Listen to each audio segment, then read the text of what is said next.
what are you doing now professionally in where you are, and how did you build that business? So when I got here, I kind of did a little bit of research into magazines that I thought were good magazines. And Walter Magazine is the local Raleigh. It is one of the local magazines, but I thought it was the best. And so I reached out with my portfolio, a link to my portfolio, to the creative director. And unlike in San Francisco, where you could send out your portfolio and not hear back for weeks or months, she called me in 5 minutes. Wow. And she was like, let's have coffee. And I was like, okay, that's how they do it down here. So we had coffee. I brought my print portfolio. And it was funny because that was kind of an aside. She, at that point, just wanted to know who I was. Like she was ready to like work with me. And so I've been working with Walter for the past, since 2013 or 2014, I would say. So I get published pretty regularly in there. And then that kind of spawned a bunch of other things. So I also shoot for HGTV show Love It or List It. And one night I remember I was at one of my cousin's houses and I got an email from one of the executive producers saying, hey, you know, we run Love It or List It here in North Carolina. Would you be interested in shooting for the show? I saw your work in Walter Magazine.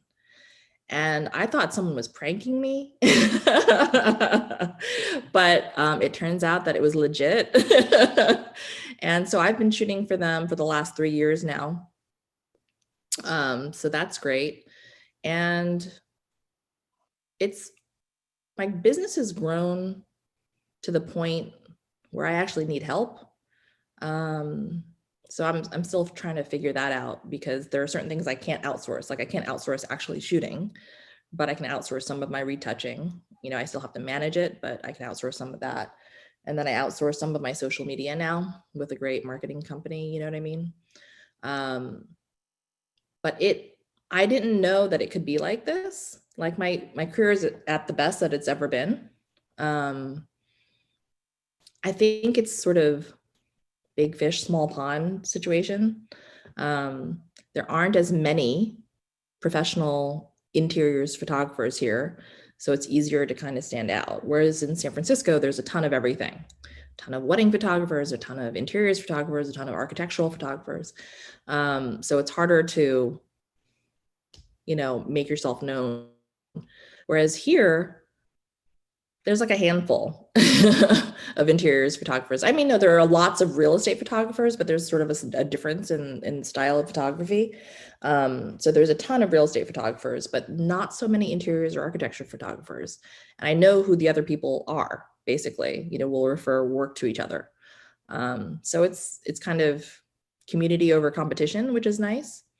I've had other photographers who are really good, like just kind of message me, hey, you know, I need this lens today. Can you lend it to me?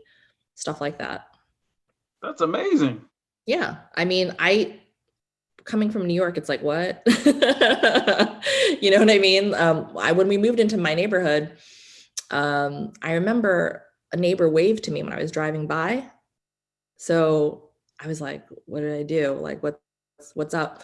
And I was really suspicious. And then my brother came to visit. And at that point, it had become second nature. Like I just wave at my neighbors and I smile when we see each other.